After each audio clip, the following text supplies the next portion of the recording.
This chapter is another theory one, which is primarily dealing with the various bond instruments that are there, right? Which means who all parties can issue the bonds, right? The most common kind of mechanisms and all with respect to the issuers of the various bonds is what is covered here. So starting with the government securities. So government can issue some of the bond, and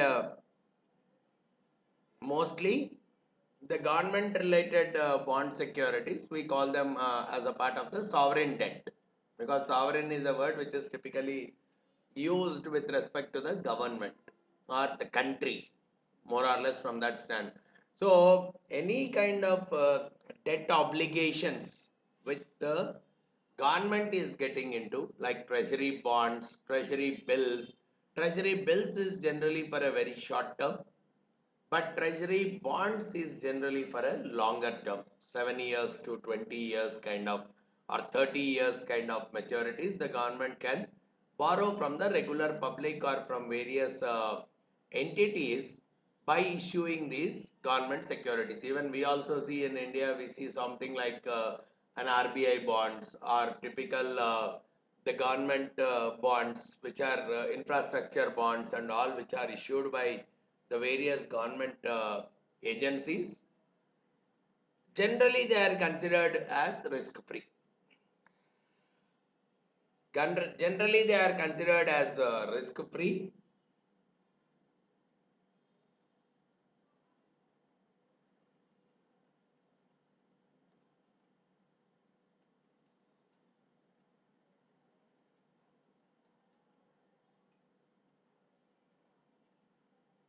Okay, they are considered as risk free, and basically if I am going with other country investment, there is a country risk that is definitely involved. As long as my own government is issuing the bond, as far as my country is concerned, they are considered as risk free.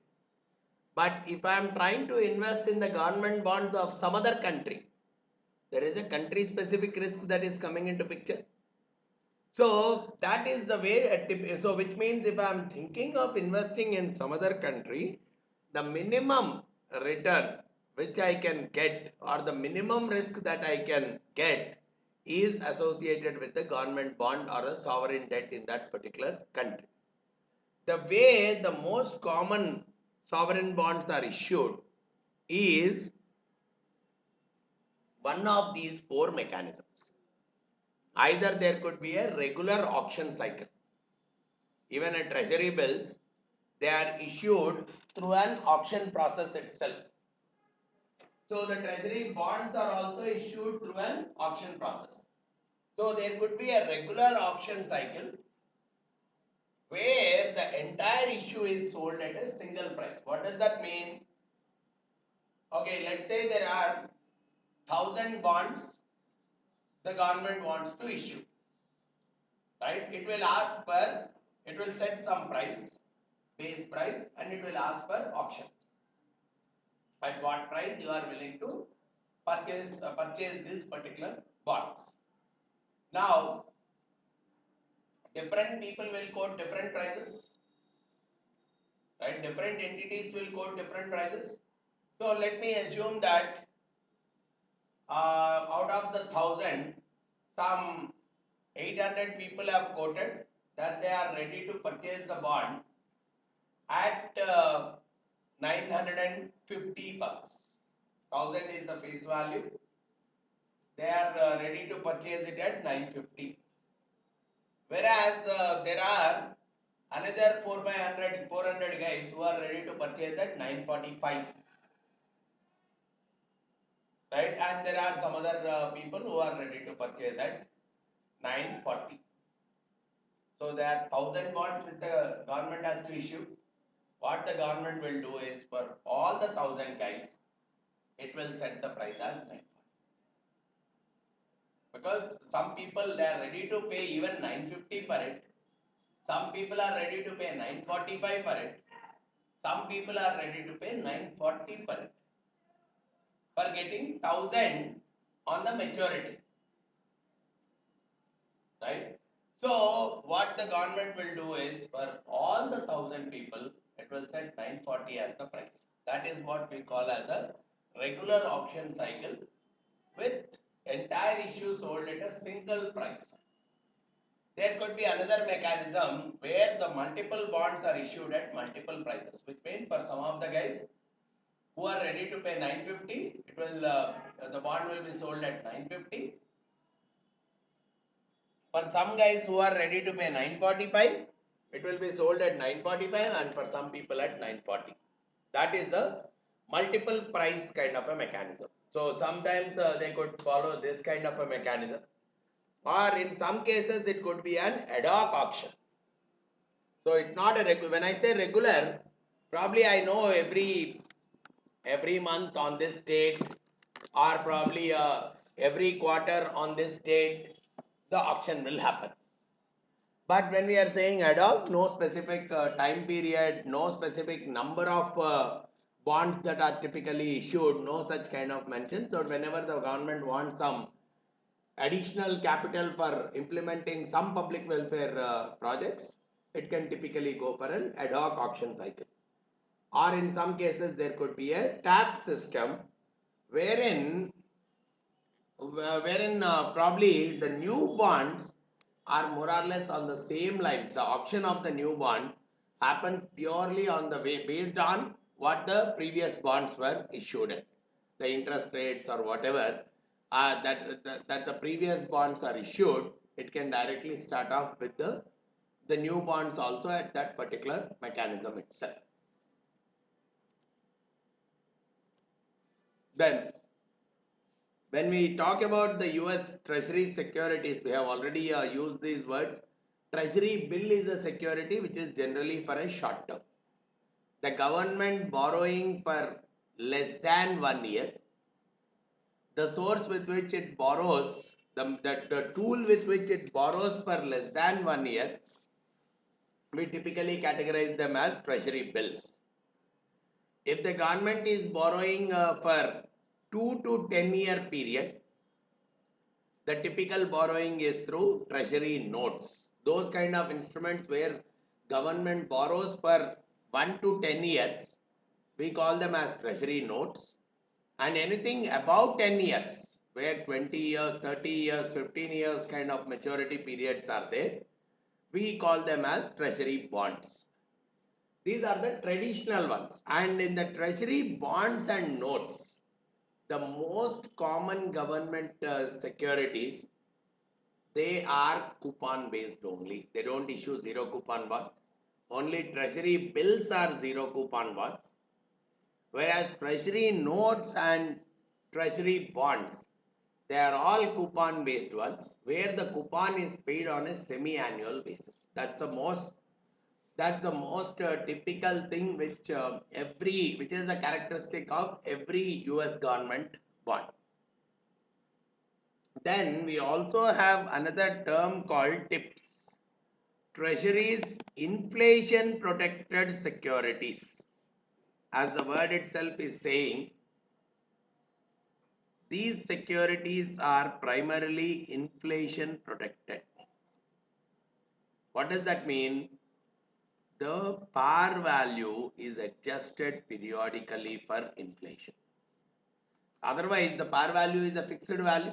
On maturity, you are going to receive this much amount. When I say par value is 1,000 for the bond, it means that on maturity, the investor is going to receive $1,000. But if it is a TIPS, inflation protected security, what will typically happen is if the inflation has gone up, probably the face value will become 1,020. If the inflation has gone down, the face value will become 990. Both are very much possible. Which means the face value is adjusted based on the inflation that is prevalent at that particular point in time. See, basically just to make sure that the person is not losing out because of the inflation. Right? Probably it's like this. Okay, you have got a salary increase of 15% or 10%. corresponding to last year, your salary has increased by 10%. But that increase of 10%, if it is purely because of inflation, literally you have not got anything increase. So, or probably you have got a salary increase of 5%, but the inflation was 10%. Basically, you have lost instead of gaining on that 5%. But when we are talking of treasury inflation protected security, what it means is the minimum inflation is taken care and your final value will include the inflation amount. That is what is the inflation protected, which means whatever the money you are getting in future, it's not giving you a kind of a wrong, it's not taking you on the downward side, but it is still taking you on the upward side itself. Those are what we call as treasury inflation protected security. Whereas when we are talking of a regular bond, the face value is fixed. You will get only 1000, even if the inflation is very high or very low. In that case, what a typical investor will feel is, oh, when the inflation is very high, the 1000 has no value. Probably the 1000 which I am going to get after 5 years, there is no value to that 1000 because the inflation is very, very high. Then what is the point in investing in that bond? Because literally I will lose my money. But if it is a tips, what we are saying is the 1000 will become 1050, which is an adjustment for the inflation during the period. So that the investor also can be comfortable saying that, yeah, because the inflation was higher, I am receiving slightly more amount as a face value rather than a fixed amount. So there are some US Treasury securities which are very much adjusted for inflation, and you will receive a higher amount in case the inflation is higher and lesser amount in case the inflation is lesser. The other classification of the treasury securities is on the run versus off the run. On the run is those securities which are issued from the latest auction. Whereas anything very old, so it's like they are very recently issued kind of treasury security. They just issued 1 month back or last auction cycle or something like that. Whereas all others are typically classified as off the run securities, which means on the run securities reflect the current market scenario a lot, whereas off the run securities, because they were purchased long back, the interest rate which is associated with them may or may not be a reflection of the current market scenario. So for the on the run security, it's a good possibility that they reflect the current market scenario. Then the next thing that would be associated with the treasury securities is called as stripping. Stripping is nothing but, it's actually an acronym. It stands for separate trading of registered